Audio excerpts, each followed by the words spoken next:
This is Keys to the Shop, episode 347, a conversation with 2022 US Brewers Cup champion, Elika Liftee.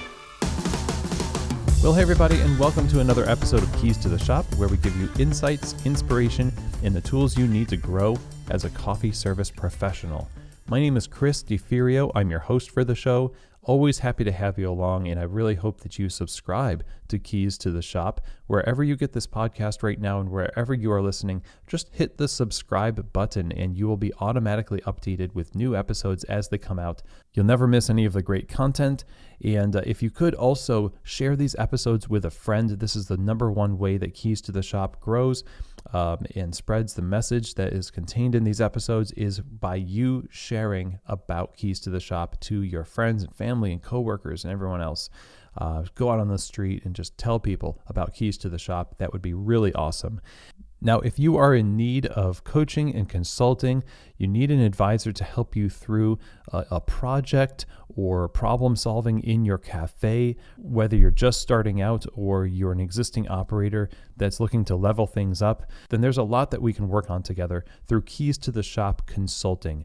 I work with my clients both remotely and on site to provide insights, solutions, and clarity for better operations, people, and quality. And if that sounds interesting to you, then I would love to have a conversation. To set up a free discovery call with me, go ahead and send an email to chris@keystotheshop.com. That's CHRIS at keystotheshop.com. And we'll talk a little bit more about what you've got going on and whether working with Keys to the Shop Consulting is the right fit for you. Again, that email for Keys to the Shop Consulting, chris@keystotheshop.com. Now, today's episode of Keys to the Shop is brought to you by the Ground Control Cyclops Brewer. This is a piece of equipment that is really revolutionizing what we can expect from batch brew coffee. Some of the world's best coffee shops have changed their process over to the ground control because it, like its name suggests, gives them an incredible amount of control over the flavors they extract from their coffees. They put so much effort into coaxing the best flavors out of your product. And then for a lot of our coffee shops, we're putting it into outdated technology, or we're putting it into a place where we know we're leaving some flavor on the table, but this does not need to be the case. Thanks to the SCA award-winning technology in the Ground Control Brewer, you can unlock the flavor potential of your coffee in every brew. It is not just a batch brewer, but it also makes tea, batched iced lattes, batched cold brew. So it is a workhorse. It is beautiful to look at, brings efficiency, versatility to your menu, and it's also run by amazing people. So check them out over at groundcontrol.coffee. If you're looking to have amazing quality coffee, ultimate control over how it's represented to the customer, and the added benefit of that efficiency and workflow, then I definitely recommend you get the Ground Control Cyclops Brewer in your cafe. Go ahead and check them out again over at groundcontrol.coffee. Today's episode is also brought to you by the always amazing Barista series from Pacific. This is the line of plant-based beverages that is designed specifically for the professional barista and is tested by professional baristas around the world to make sure that every one of their extensive lineup of plant-based beverages stands up to the heat from steaming, produces awesome texture for latte art in all of your beverages, and also keeps the balance of the beverage focused on the coffee. Those are such important qualities that matter to your customers, and this is why baristas love them, because their skills get to shine. The customer gets an amazing coffee drink. So to learn more about the Barista series, go to the website pacificfoodservice.com and get samples in your store and try it for yourself. I think you're really going to be impressed. And if you're asking me, I think if you want to serve the best to your customers, then you absolutely need to be serving the Barista series from Pacific. Okay, everybody. Well, today I'm really excited to be talking with Elika Liftee all about coffee brewing, his career, competition, and much more. It's a really good and in-depth conversation that I think you're going to get a ton from. Elika is the director of education at Onyx Coffee Lab, where he leads a team of educators in training in-house baristas, wholesale partners, and the public. And he's been the reigning US Brewers Cup champion since 2022, finishing third in the World Brewers Cup during that time. He just came fresh off the win of the US Brewers Cup in Boston in April this year. And I've really wanted to get Elika on the show for the last couple of years here. So now is the time. We talked with Elika about how he entered the industry and his love for coffee developed, his trajectory as a professional through management and training and teaching, and the lessons that he learned about those subjects, including himself. And of course, we talk about coffee brewing and his preferred methodologies and reasoning behind those methods in some good detail. And so this is a wide-ranging conversation with somebody who approaches these things with a scientific mind and so much thoughtfulness and care in how these different principles of brewing coffee and teaching coffee are applied for the benefit of the end user. And so without further ado, let's get right to it. Here now is my conversation with US Brewers Cup champion, Elika Liftee. Well, Elika, welcome to Keys to the Shop. Really glad to have you on the show. It's great to be here, Chris. Heard your voice for a long time now, and I finally got to have a conversation with you. Yeah, and thinking right now about all the times that I thought I really need to have Elika on the show, and this is a long time coming, I think, and you've done really well for yourself in the coffee industry. So a fresh congratulations to you for your victory in Boston. Well, thank you so much, and thanks for reaching out. Yeah. Let's kind of start with your story of how you came into coffee in the first place. When you first became fascinated with it and pursued it as a career, what was it about coffee and brewing coffee and the industry that attracted you and kept you going in it? I feel like my journey into coffee isn't as exciting as a lot of other people's. It's pretty. It starts very, very generic. I was in college, grew up in the Mormon church, and so I didn't drink coffee until I had left that when I was in my 20s in college.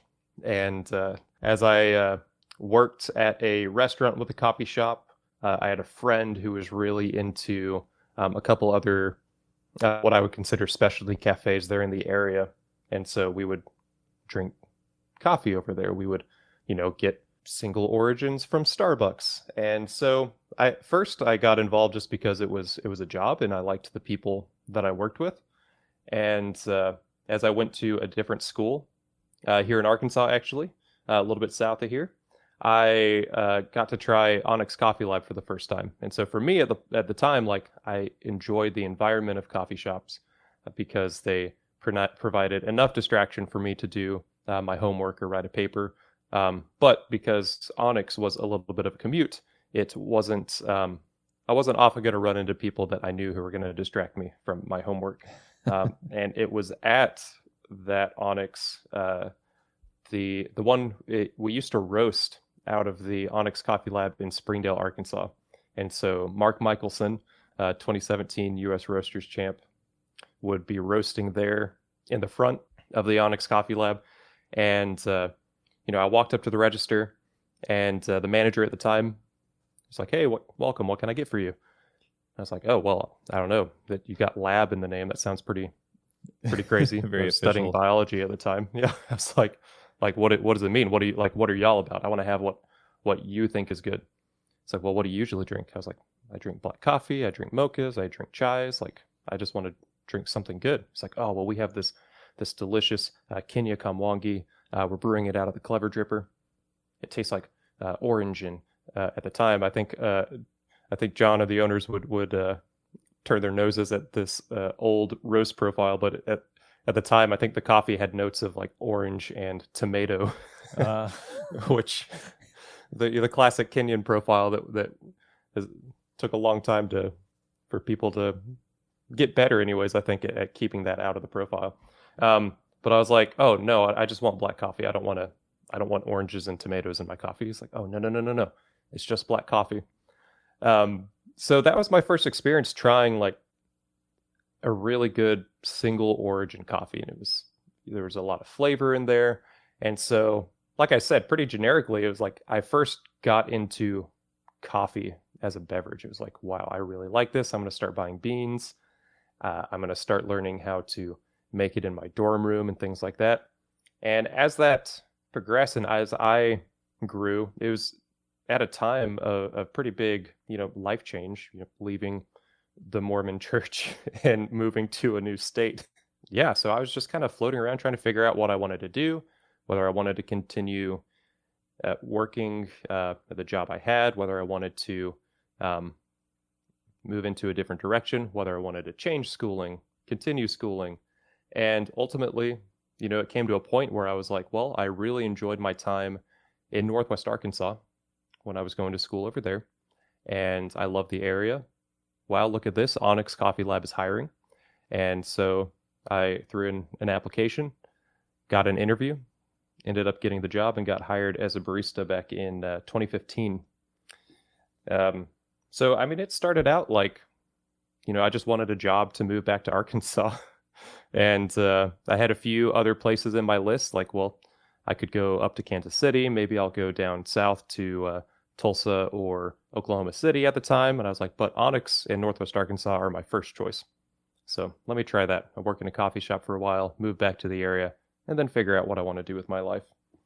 And I just fell in love with the place. I mean, not only is Northwest Arkansas wonderful, which apparently you've got some familiarity with. That's right. But I also just really loved the company and the people I worked with. And I just really liked the idea that I had this job that I not only enjoyed, I enjoyed the product I was selling, but the shop I worked at the time was in downtown Bentonville, Arkansas, which there's Walmart headquarters. We have other Fortune 500 companies like Tyson Foods. There's JB Hunt. They're in the area. It's become somewhat of a melting pot. And I just really loved the diversity and people that we saw in the cafe. And I just enjoyed that community aspect of it. Yeah, again, I have connection there. It's a beautiful area, and it is, even back then, it was just kind of growing.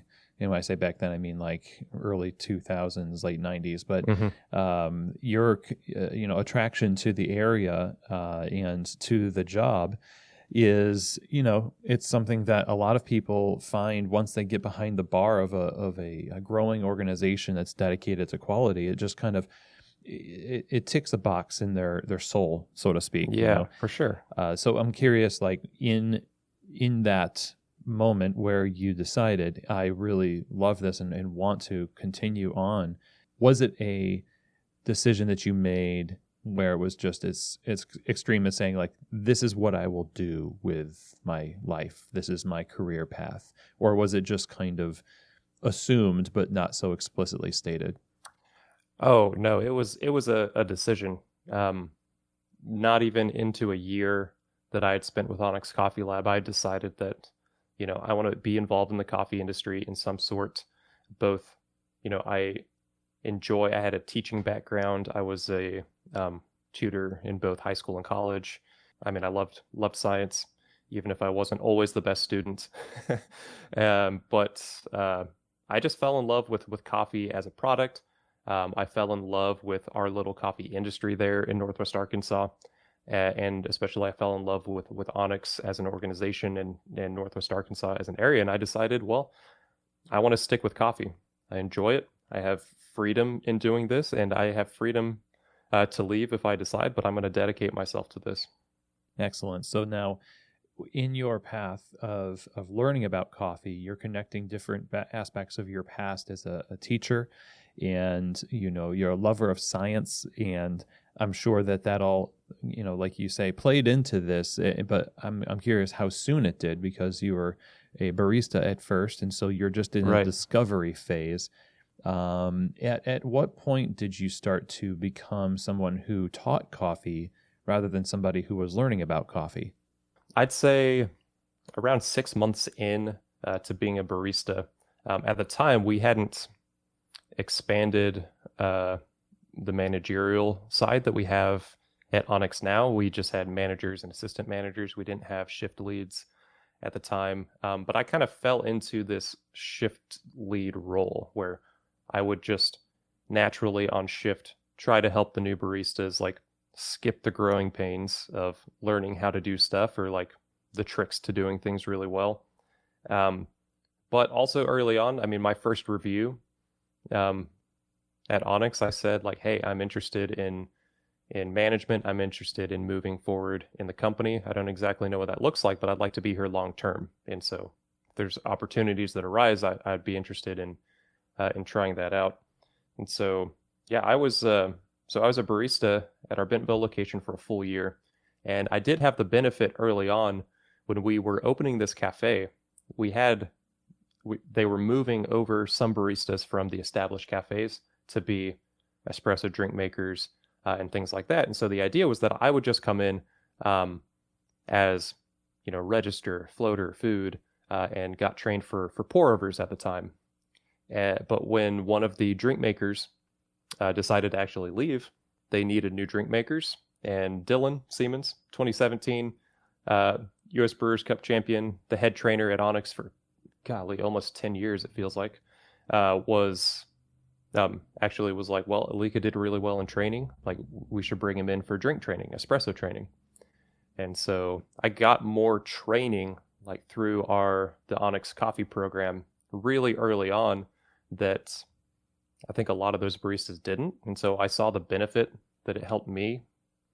And so then I also just simply moved through the positions a little bit more quickly. And so I baristed at the cafe for nearly a year. And before that, I started working events like farmers markets and catering and things like that. And then actually moved into management of that Springdale cafe for exactly 6 months. And at that time, then we had added an assistant trainer under Dylan previous to that. And as 6 months of my time at management approached, which, if I can be honest, I was not the best. I had no management experience. Felt like I was, I was trying really hard, but it just wasn't clicking. All these extra responsibilities and things that you have to focus on at the time, like I just didn't have that in my wheelhouse. And however, it did seem to be in the wheelhouse of the current assistant trainer, and teaching seemed to be in my wheelhouse. And they interviewed me for the assistant position, and Shane, the assistant trainer at the time, she and I swapped jobs. Oh. So she moved in and did an outstanding job managing the Springdale Cafe, and I moved under Dylan as assistant educator at the time. And so it was a year and a half of my time there. It's been almost 6.5 years now that I've been with Onyx Coffee Lab that I officially moved into education. Talk a little bit about the distinction between management and teaching, because I feel like a lot of people in coffee, and I would say people, let's make it more specific, owners, will take a barista who, in your case, is really good at teaching and say, wow, they're like an authoritative presence because of their knowledge of this one thing. And they'll put them in a management position. And as you found out, that wasn't in your wheelhouse. But I think there's a lot of people out there who have been thrust into this position and are really trying to shoehorn themselves into it. And it may not be a right fit, but it's so amorphous, like the reasoning why it's not a good fit. So clarify that a little bit, like the distinction between being a good teacher of coffee versus being a good manager in coffee. Yeah, so I'm very task driven.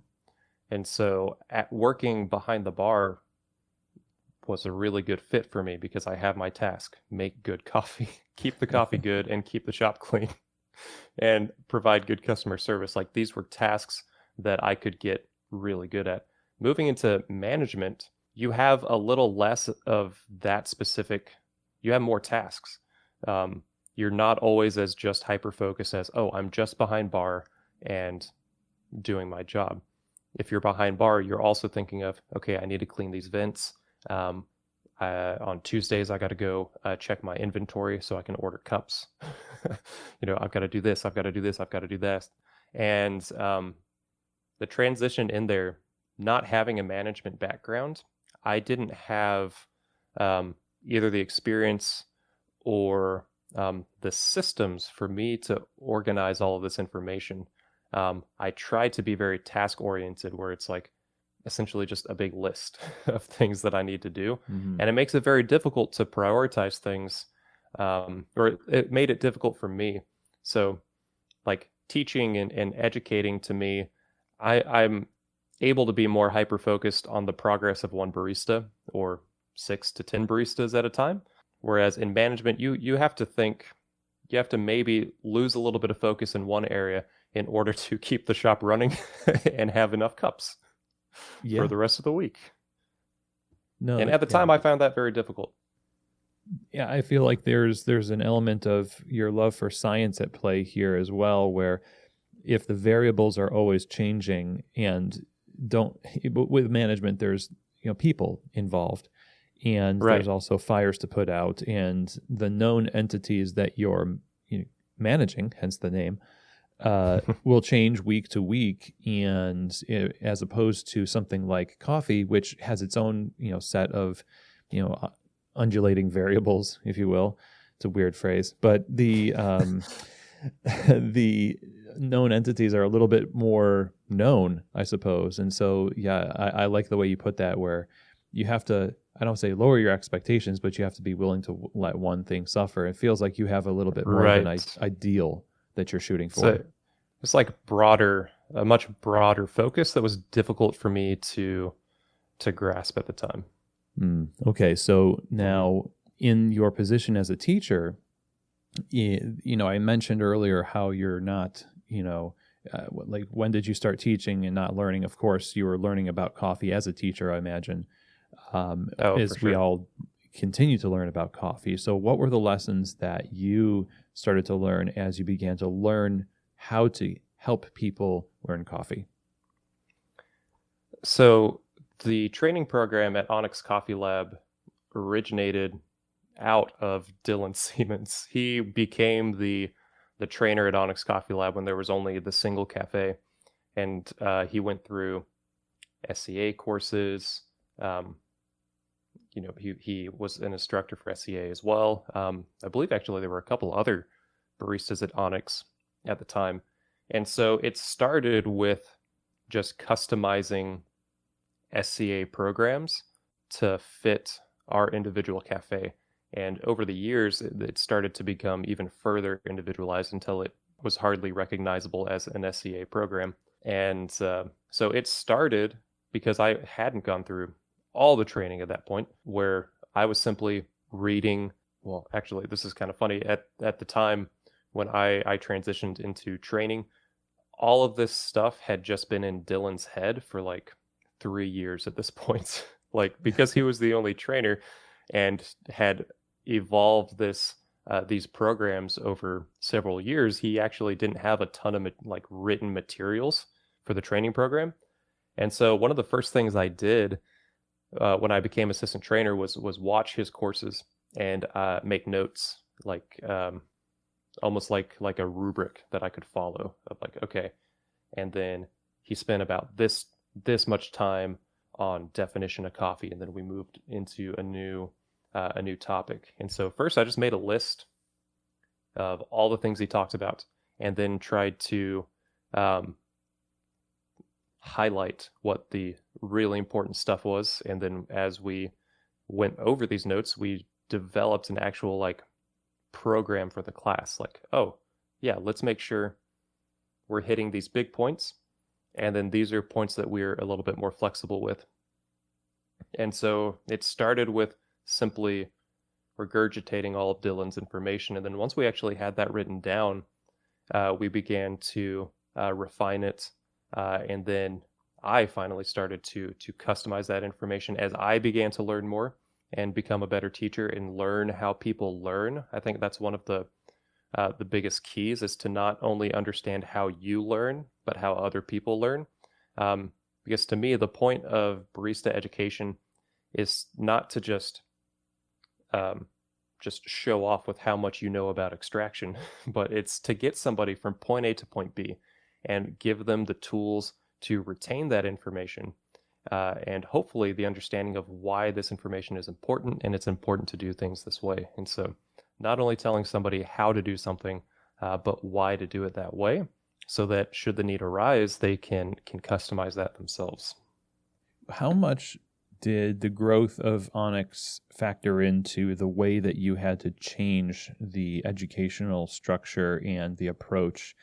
Because there's the way that people learn, And then there's just the culture and demands of the job that you know that they're going to face that determine what you teach them and maybe even how you teach them, regardless of how they learn. They need to kind of be the right fit for the job. And so how does that factor in for how the trainings have changed over the years? There's been several challenges to our training program. I do believe that we have one of the more rigorous training programs of a specialty cafe. And part of that, I believe, is because we offer wholesale partner training. And so we have like an education department for the size that we are versus, cafes or roasteries the size of, Intelli or Counterculture that have tremendously more resources. Anyways, we're a 5-shop roastery that has at this point now a 4-person training department. And pre-pandemic, I think we definitely had a much higher retention rate of baristas than a traditional cafe. And I do believe that part of that was the training program, that people felt more empowered behind the bar. They felt more fuller focused instead of just, oh, I'm just serving coffee and this is my job, but like, hey, I'm a part of Onyx. During the pandemic, we actually had a lot of people leave, and a lot of these were people who had graduated from college years ago but had just stuck with Onyx for a long time, who finally went out and got their real jobs, if you want to call it that. Right.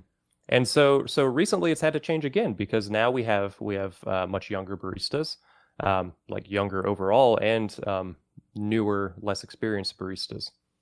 And so right now so pre-pandemic, it felt a lot more like we were training baristas, and once they got on bar, we had more like professional development of these baristas.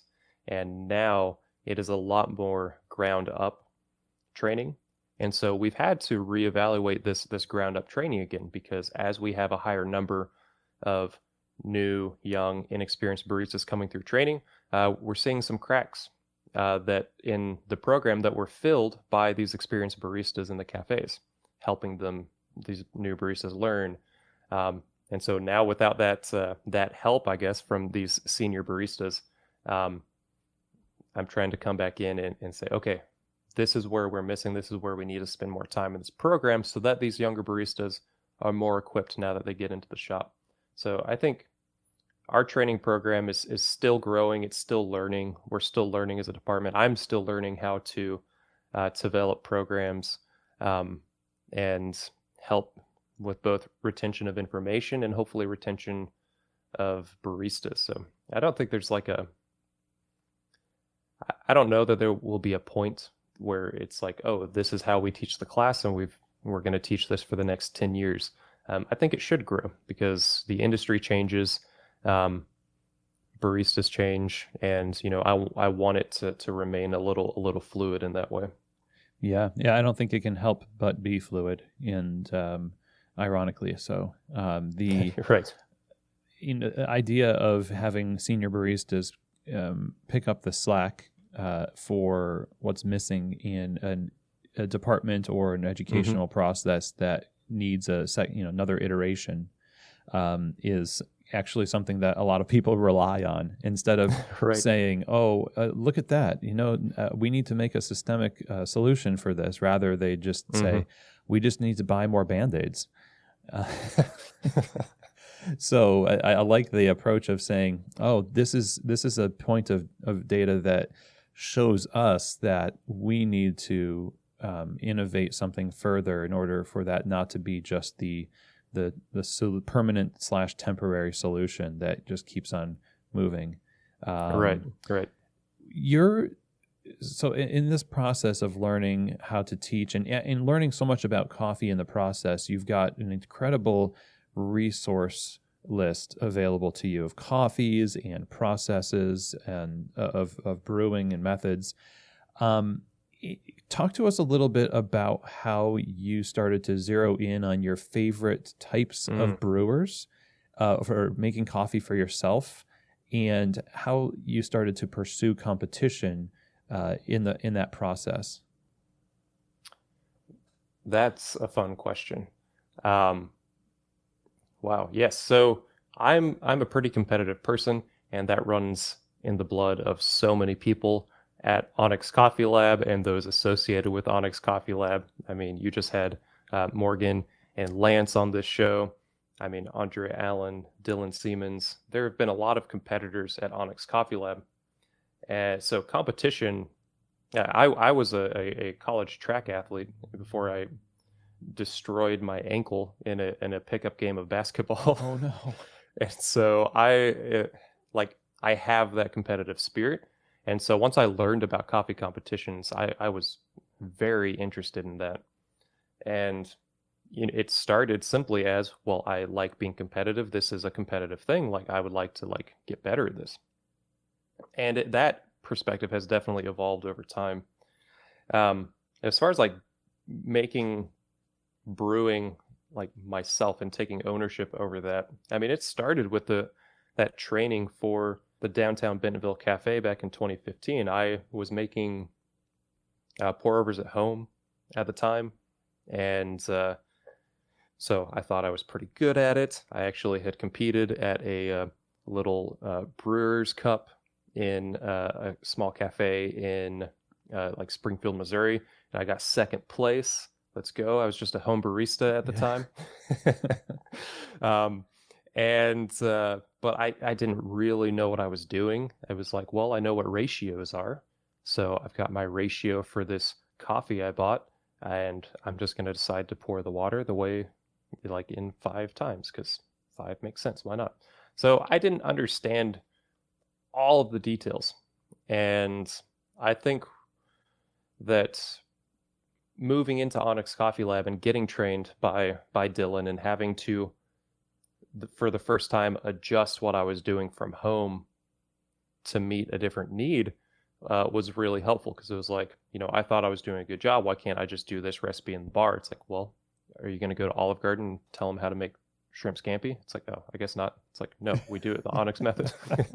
And so I had to learn how to brew in the Onyx method, and seeing that, and that was the first time I think, side by side, I was able to see how brewing a coffee differently, even if you're using the same ratio, the same beans, even the same brewer, that you can get a slightly different cup. And that's where it started to really click, where it's like, oh, well, now I want to try different brew methods. Now I want to try pouring differently. And I'll be the first to admit, even though I studied science, chemistry and biology in college, I am so far removed from that life at this point.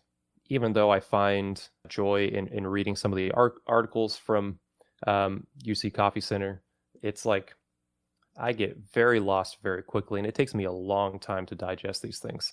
And so while I have a scientific mind, I would not consider myself a scientist at this point. There are so much smarter people out there who know so much more about water chemistry and soluble material in coffee that I'm just I feel very surface level in that sense. But what I do have an abundance of experience in brewing coffee and seeing, okay, while I may not exactly understand the chemistry of this, I can taste, I can see a sensory difference in how I brew this coffee with different temperature waters, different grind sizes, and things like that. So it's a combination of experience and science that led me to try different brew methods and see, both from information online or through literature, what we should expect from certain brew methods.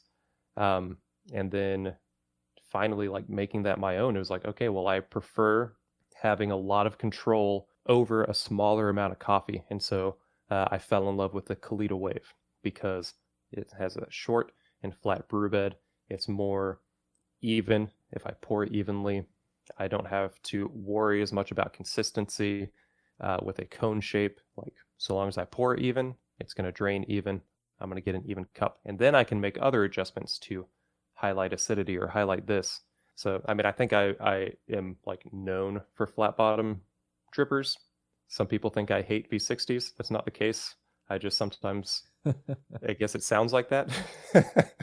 um, but I have preferences, and I like to stay away from saying very like polarizing things or saying that something is fact and law in coffee brewing. Because the fact is, I would brew a coffee probably differently than you would brew a coffee, and we can both have really great cups of coffee for that has subtle differences, but they're both going to be really good.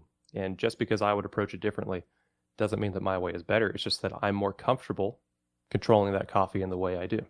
What is the balance between brewing coffee the way you like it and want it, versus also considering the audience you're brewing for? So in your own personal experimentation, you might land on a preference for a method that brings out certain acidity, and that might bleed over into how you train other people and create standards for how coffee is expressed in a commercial setting, or like in the business, or say in competition, for example, like in the judges. I'm sure the rules come into play when it comes to what you want to bring out of the coffee.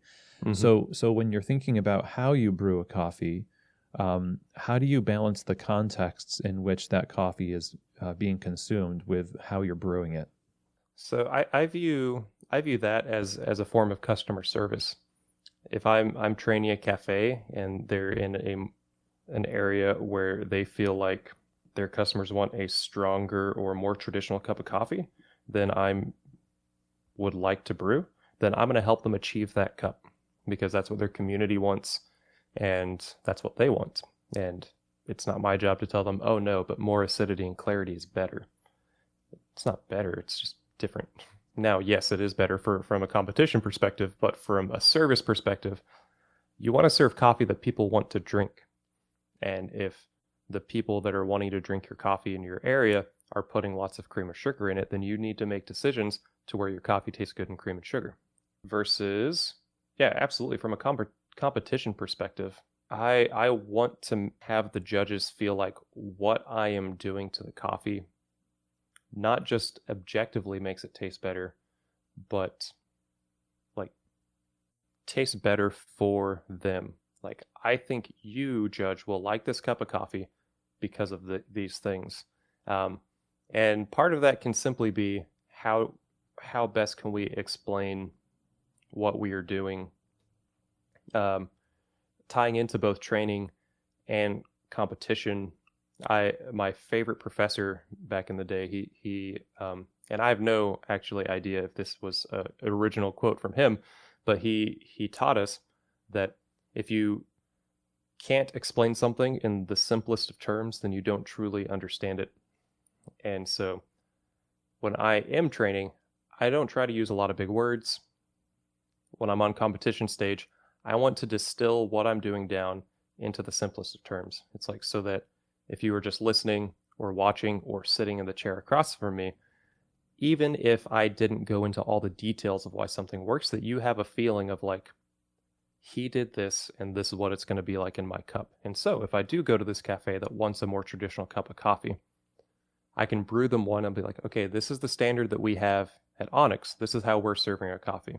Like, based on your community, what you've described to me, like, we can do this to it, make our grind size more fine so we get it, a little bit more bitter, or we get a little bit more extraction out of it so that we can put cream and sugar in it. It's like, we can do this to it, and I think you'll enjoy this more. And so we can try that. And maybe they do, or maybe they decide, no, you know what, you're right. I think the way that you're doing it Onyx actually tastes better. Like, I'd like us to do it like this. It's like, okay. So trying to give people options, because I want people to drink coffee the way that they enjoy it. And I want to make just really tasty coffee, because everybody should enjoy coffee. I like that. The default that we have to reserve our most strenuous, mental exercises and intentionality and customized, brew methods for the tier of coffee that we appreciate personally. Yes. And when you're talking about somebody who puts a lot of cream and sugar in their coffee, we're like, well, they'll drink anything.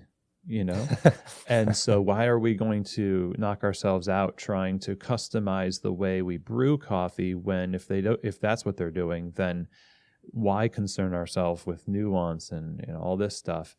Right. But so I really appreciate the intent that intentionality is spread across the spectrum of coffee drinkers, because even if you do put cream and sugar in it, you already have your palate is attuned to that product, whether Right. that has the cream and sugar in it, so you can tell a difference. Absolutely. Yeah. And that's a large number of coffee drinkers. And if we ignore that aspect of drinking, then we're missing not only a whole market from, a business perspective, but like a whole swath of people who simply just don't like black coffee. Mm-hmm. And that's fine. And it's interesting to note also that some of the world's most sophisticated labs and food science is taking place in some of the most what we would consider low grade product Right. companies out there, and because they value consistency and they're very voraciously wanting their customers to experience their standard, and we don't agree with it, but I mean their discipline is inspirational in that sense.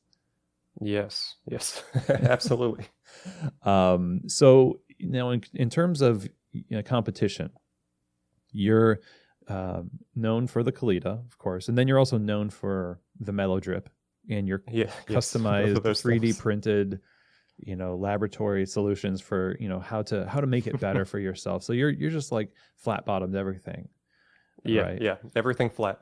Everything flat. So cup. talk about, that and why you've kind of gravitated to it and how you've seen that work for you in competition, the things that you're going for in competition specifically by having that set up.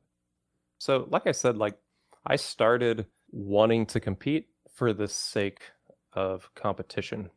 As I started watching competitions and then finally starting to compete myself, that definitely evolved. Like I think I initially saw it as a way for me to prove that I am good at this thing. And what I learned is that it is a competition. There are rules. There is a certain amount of subjectivity. And there are tremendous coffee brewers and roasters who either don't score well or simply don't compete. And I learned that pretty quickly, that just being good at competition doesn't make me the best at what I'm doing. I do think I am a very good coffee brewer, but I don't think that is a tool, and that people who aren't successful in competition, that we should write off these techniques or the companies themselves, because it is a competition and there's rules, there's subjectivity, and just try people's coffee the way they brewed it, and it's probably going to be a really good cup of coffee. So as I developed in that, it's become, how can I continue learning as I prepare for the competition stage, and what do I have to say about this process, both of competition and the industry? And that really came to a head in the 2020 season, when I did manage to, my first time in US Brewers Cup finals, my first time winning. And I had brought, at that point, I've been doing it had evolved over time. I love the Kalita Wave. We use it in our cafes. I'm very familiar with this brewer. And over time, I learned a lot. The recipes I've competed with on stage are tremendously different than what we serve in our cafes. And part of that is simply because of size. I don't want to serve the judges 32 ounces of coffee that they're not going to drink backstage. At the very least, because the coffees we're using on stage are very expensive. And I would rather do all of my competition prep with 2 pounds of coffee and have 55 pounds of this coffee to retail in our cafes or sell online, so that other people can taste this coffee, and not just the 3 people standing or sitting in front of me. And so it started with, okay, now let's make the Kalita my own. And so smaller recipes, and I discovered that I had a lot more control over the brew bed. I could get just as much sweetness and body out of 10 grams of coffee as I could, 25 or 30 grams. And yeah, you mentioned the mellow drip. I have used the mellow drip for a really, really long time. And for listeners who may not be familiar with it, it's a drip assist tool. So it's a drip assist tool. You pour your kettle onto this tool and it drips onto your coffee at a specified rate. I first experienced this because Ray Murakawa, the inventor of it, sent Dylan and myself a beta test model. And this was actually right after, so this would have been either late 2017 or early 2018. I could probably scroll through my Instagram and see when we first took a picture of it. But he got this tool and we started playing with it. And I was like, oh, cool. I really wanted a shower head for the coffee. And then I used it and I was like, oh, this sucks. I was like, this is silly. And honestly, I told Ray and I was like, hey, like, I don't really like this. Like, I don't know what I was expecting. And he was like, hey, like, did you try the recommended recipes? And I was like, no, because it said to brew like 15 grams of coffee and it was going to take 5.5 minutes. I didn't want to brew a 5.5 minute cup of coffee. That can't be good.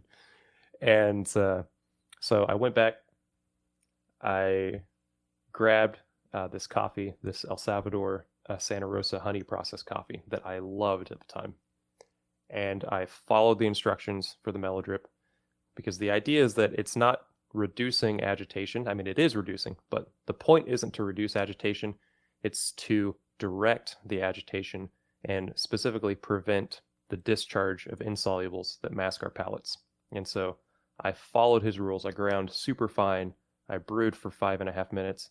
And the cup I got was super clean and bright. And it was so different than the cups I had been brewing of this coffee that I already loved. And so that was like the switch for the mellow drip. It was like, oh my goodness.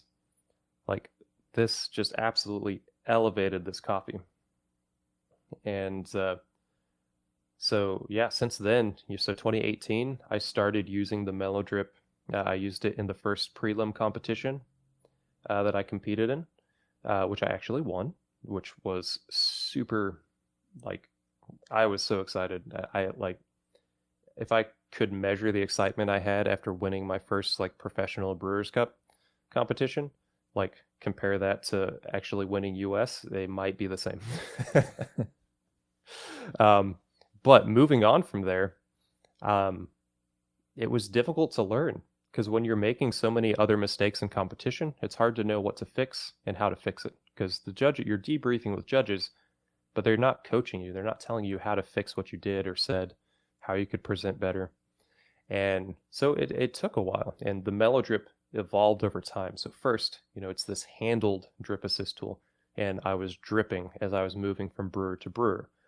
And so that was the first time I contacted Ray, and he whipped up what we decided to call the mellow drip lift, or for Liftee, because it also lifts the mellow drip above the colitas. We thought we were really clever. I get asked all the time, like, why didn't you call it the Liftee? Like, it's your name. I was like, well, that's the point. Like, it is still the name. It's like, oh, I get it now.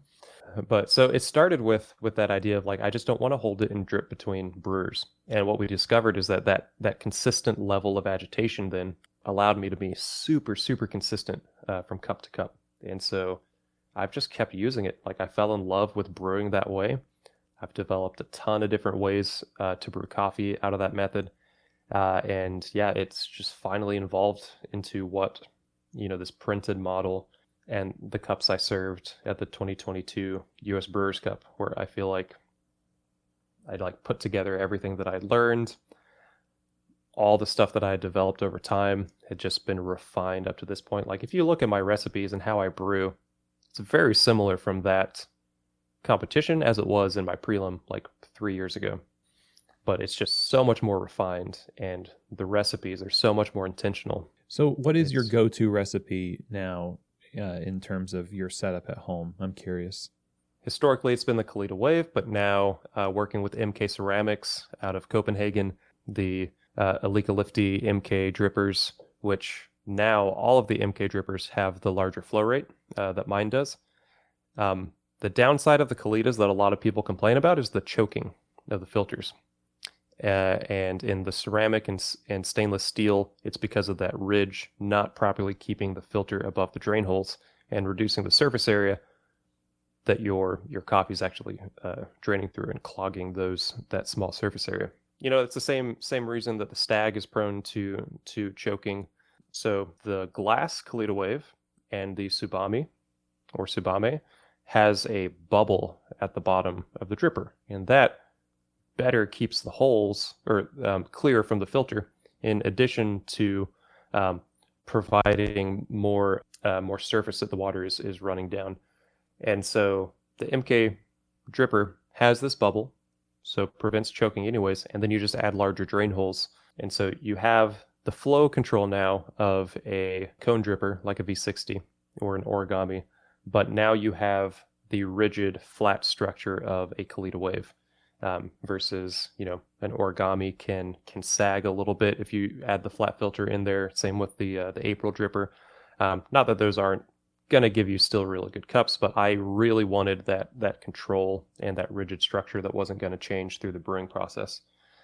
So at home, now I'm brewing with the MK dripper. I'm usually using 10 grams of coffee ground really fine, around 14 to 16 clicks on a Commandante. Got the Melodrip Lift, and I'm brewing what is essentially my 2020 recipe: 10 grams of coffee, 150 grams of water, and depending on the coffee's solubility, maybe a little bit of dilution into the final cup. So I usually only drink 4 to 6 ounces of coffee at a time, and so it's a perfect recipe for me. I was going to say, it's a very patient routine, but it sounds delicious. And, the follow-up question, I suppose, would be, in your own position, you have 5 retail locations where coffee is being brewed en masse. And so it's not 10 grams at a time. So what's the translation between the things that you discover about coffee through competition in these very narrow and very, we could say, quote unquote, precious routines in coffee that result in such great taste? How has that influenced the way that batch coffee has been made and delivered in the stores? So based on, some of the things I learned and applied to competition, fine grind size, giving more even overall extraction, sweetness, and body, so long as you can still brew it quickly. That's one of the reasons why we are transitioning our batch brew to the ground control. Because of that suction, we have more control over contact time, and so we can have more freedom with grind size. And, it makes it, we've applied this in our dialing in of our pour overs in the cafes. How fine can we go and get a really good cup? Because fineness is going to give us more consistency overall, so long as we keep the flow rate steady. So making sure our baristas are pouring in the structure we set, so that we're not choking the Kalitas and things like that. So I haven't reset like our recipe. So we do the same exact pour over recipe in each of our cafes. Each of our baristas pours exactly the same way. So for me to make a change, I have to change it with like 120 other baristas. You better be sure. Yeah. And so it will come, I think, making a larger change to the cafes. But since I've moved into the director of education role at Onyx Coffee Lab, I am having to develop as a manager again. And I do believe I'm doing a much better job at it at this point. But there's a lot more things I have to focus on right now that aren't reevaluating our Kalita recipe that works really well. If it's not broke, don't fix it, kind of thing. That's true. So I can make small changes, like how we dial in, how we approach grinding and developing the recipes, but I haven't done any like wholesale changing of how we're going to brew it, because also it needs to be 12 ounces. I'm not going to change our service to a 6-ounce cup. The US isn't ready for that. I'm thinking about the coffee you were using and the fact that it's not the kind of common coffee you find on the bar at most cafes. It's an expensive coffee. And so many of these different competition coffees, I'd say, have a steeper learning curve, it seems. And I'm curious, as we're talking about changing things and how baristas across a cafe make beverages, they're facing different origins at different times. And from your perspective, what kinds of coffees are like a graduate level coffee, like competition level coffee, and which are more friendly for beginners and or consistency, and why? So like, what are more forgiving coffees? That's, I mean, honestly, I feel like the geisha varietal, I've had some very affordable geishas at like $15 a pound, that roasted, that is. Up to obviously the super high-end coffees that we've either served at Onyx or that I've had the opportunity to try from other roasters, and especially at getting to go to the world stage and trying people's coffees. Geisha is a very forgiving varietal because it is very sweet and fruity and tends to be very soluble. It just like, it's really hard to brew a bad cup of it. Whereas when you start to move lower into the quality stage, it becomes more dependent, I believe, in dialing in your coffee. You have to take some focus in order to avoid the downsides of lower extraction or higher extraction brews through the traditional brew methods that we're using. So I don't want my cup to be too acidic. I definitely don't want my cup to be salty in the cafe. I also don't want my cup to be bitter. So beginner level coffees, I mean, I know it's expensive, but I think geisha is a very easy varietal to brew. The Typica varietal, I believe, is pretty good. I mean, Colombian coffee is so good. I mean, maybe even a natural Ethiopia. Just like coffees that are so fruity, have so much sweetness, that have a wider range of extractability, that you can make this thing taste good, I think are good beginner level coffees. But also a geisha is going to age like really well. I pulled a 3-year-old geisha from my cabinet today and had a really nice cup of coffee.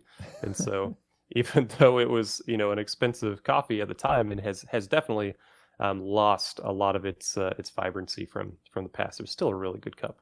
I have a question about this idea of finding a success with geishas and coffees that have this fruitiness to them versus others that don't have as in-your-face characteristics, and you have to work to pull nuance out of it. I don't want to say a cop-out, but is it a kind of like calling victory too soon? We talked to someone on the show recently about this, Mike Ebert, about how I forget the origin. It was a processing method. It's about new processing methods, and because we have those fruit notes, we're saying we're successful because we brought that fruit note out, and because it's so readily available, we say, well, we've done a good job. So how much of the forgiving nature of those coffees is based on the availability of that one note that we recognize it for? And could we be leaving some more things on the table because we're too excited about the notorious fruit notes? Mm-hmm. That's a really good and intricate question. I am not a green buyer. I mean, yes, I have bought some coffees. But like overall, I am all for empowering producers to take ownership of their production quality and intentions. I think dominant fruit notes can absolutely be not only beginner's level in brewing them, but also beginner level like palates, because just because a coffee only tastes like blueberries does not make it a great coffee. It makes it a one-dimensional coffee. So some experimental brew methods, experimental processing methods, or I guess a lot of them are experimental right now, that we've seen, that I believe they're talking about. Like, I do think some of them are hit or miss, and I think when done properly, what we can see is not only a highlight of fruit notes, which are really good. I love fruit. Fruit is good. But we still have some nuance. We still Mm-hmm. have cleanliness in the cup. We still experience varietal traits. Like, I don't want to miss varietal traits. I don't want to miss terroir. And if we are covering something up, then I hope it's with a lower quality coffee that is now being elevated because now it tastes like blueberries or something. Because, like I said, I'm not a producer, but from who I have talked to, I have this understanding that we are losing growing land due to climate change. And especially due to that, there are places that you just simply cannot grow specialty coffee. And if we can provide, or if producers can develop these techniques to raise the quality of their coffee to make it sustainable and improve that cup score and price, then I'm all for it. I would hope that some of these can then take the place, at a higher cost of what a lot of places are using commodity coffee for. Mm-hmm. Well said. Yeah. And as they're experimental now and high price now, in the wash in the future, it might just become more accessible, commonplace. But experimental phases of things are always a little bit more expensive and rare. Yes. And so that's just, I guess, the cost of trying to push things forward, right? Mm-hmm. So what I love, I know other roasters do this as well. What I love is that if we are asking at Onyx for an experimental processing or a separation of lots or something like this, we are making that purchase regardless of the turnout, so that we're not putting the bill on a producer to try something new that doesn't pan out, and then we're like, we don't like it, keep it. So I love that we're able to do that, and I know other roasters do that as well, and I hope that that's what somebody would do before saying, hey, try carbonic maceration. Like, hey, just do it. Yep, exactly. And we as an industry love to kind of jump onto things and just recommend and buy and do things without a lot of intentionality. So I love that there's a more of a relational depth to these decisions. Absolutely. I mean, much like the way you have to change things across 100 some odd baristas if you make a change, and somebody else without a conscientiousness about that ripple effect would in fact make the change and throw everybody in the stores into chaos, and then wonder why are people unhappy. I don't understand. So my last question to you, I guess, is for people listening who want to become better brewers of coffee, I'm wondering if you could just kind of give some advice about, for baristas and home enthusiasts included, just maybe your top pieces of advice for just brewing better cups at home or in the shop. Ooh, I always recommend writing down what you do. Amount of coffee, grind size, amount of water, temperature water, brew time, and brew method.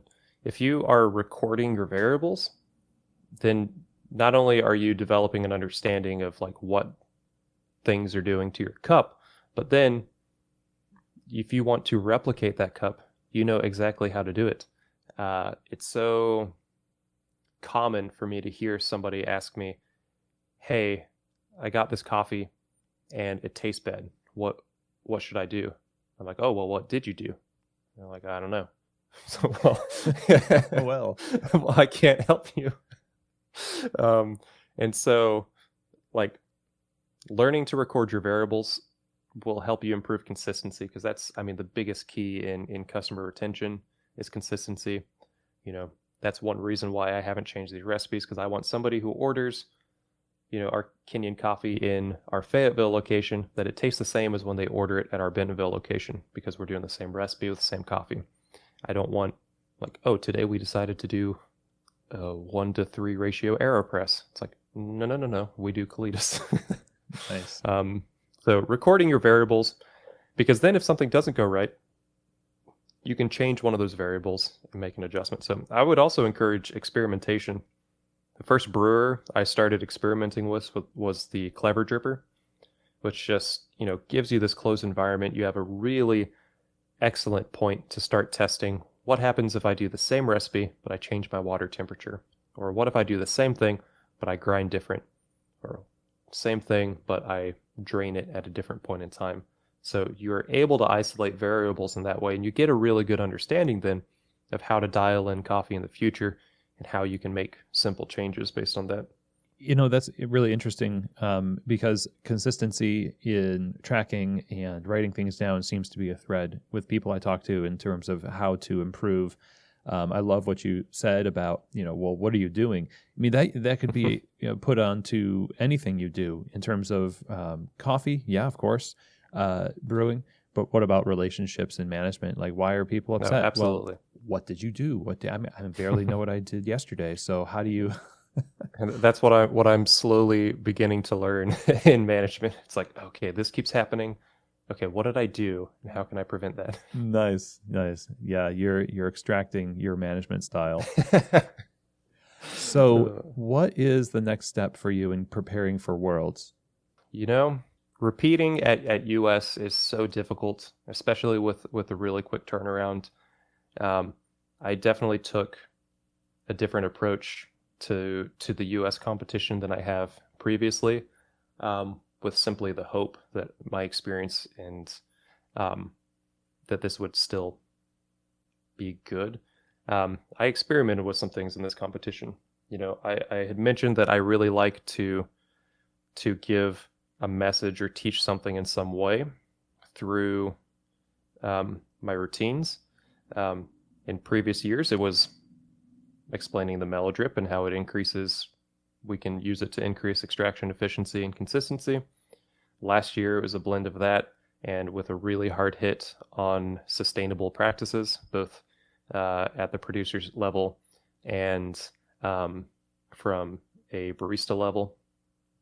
And this year, the focus was, I've refined all of these tools.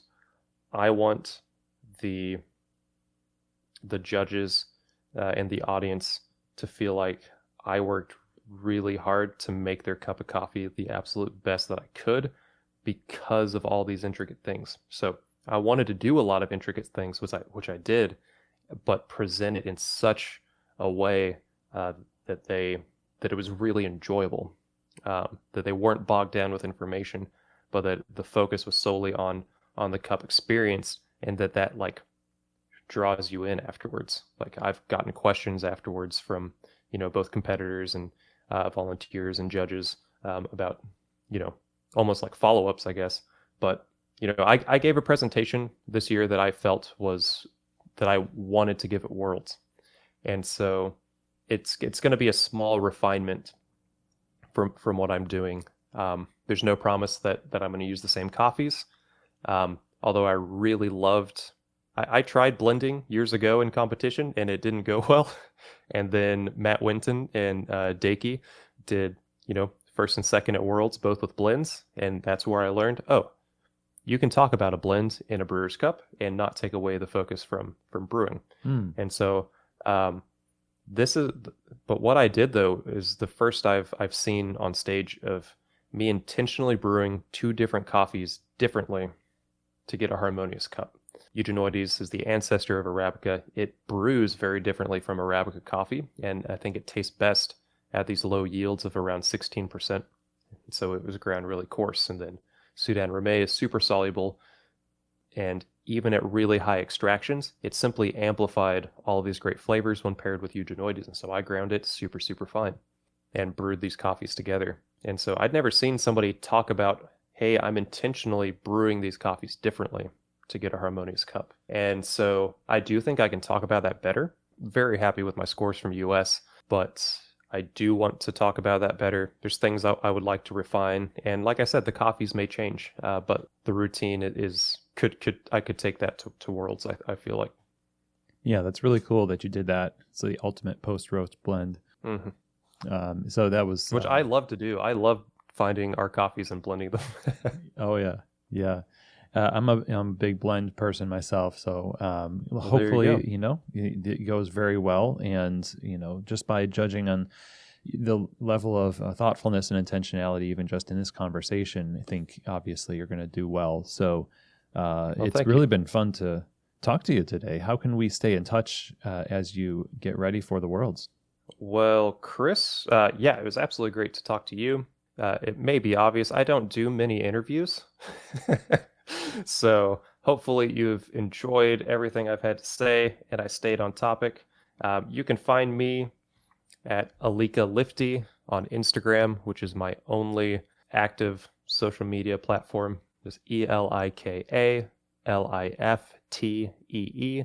I'm trying to make it a little bit more lifestyle. That's kind of why I transitioned the name from coffee username, because I didn't want to feel like I was just doing coffee on social media and in my job, as well as also in my free time. So I'd like it to be a little bit more slice of life of Elika Liftee, and we'll see if that happens. I don't like managing my social media. It feels like work.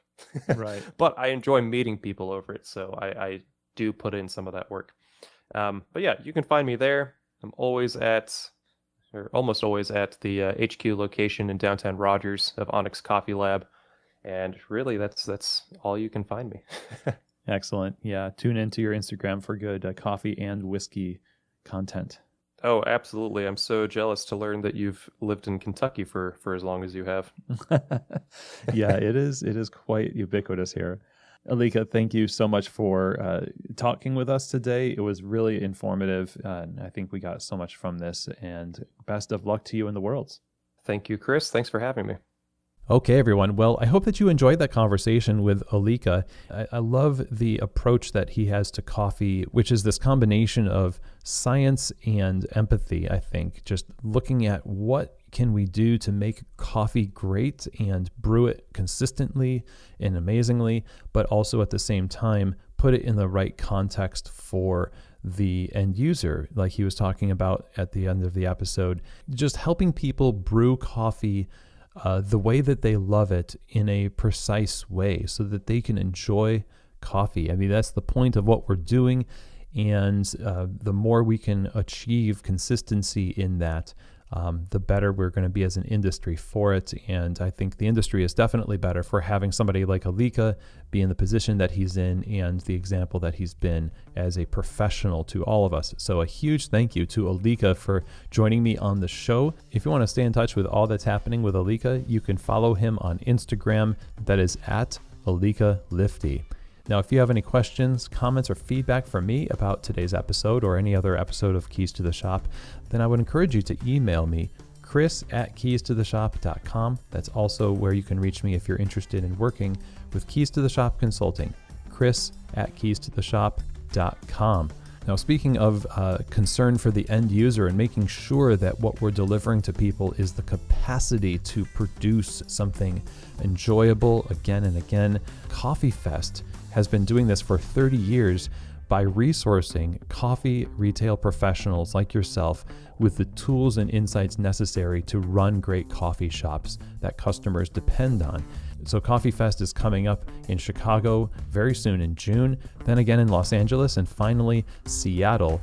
This is the 30-year anniversary of Coffee Fest, and like I mentioned, 3 decades of offering this amazing trade show where you get to interact with vendors and the coffee community. There are the free and accessibly priced workshops and lectures and trainings that you can participate in, as well as competitions like cold brew and latte arts. It is just like it sounds. It's a festival of coffee, like Coffee Fest. So you can go to the website coffeefest.com and learn more. Get 50% off your registration by using the code KEYS when you register, you and your team, in 2022. So at registration, just use the code KEYS when you register online for any of these shows, Chicago, Los Angeles, or Seattle, and you get 50% off your registration fee. And I hope to see you at these shows. I'll be at all of them, giving some talks and judging latte art, so please do say hello. Again, for more information, visit them at coffeefest.com. And with that, that is the end of today's episode, everybody. Thank you so much for taking the time to tune in. I hope that you really enjoyed all that you heard from Elika today. Have an amazing day. And as always, I hope that this episode has truly given you keys to the shop.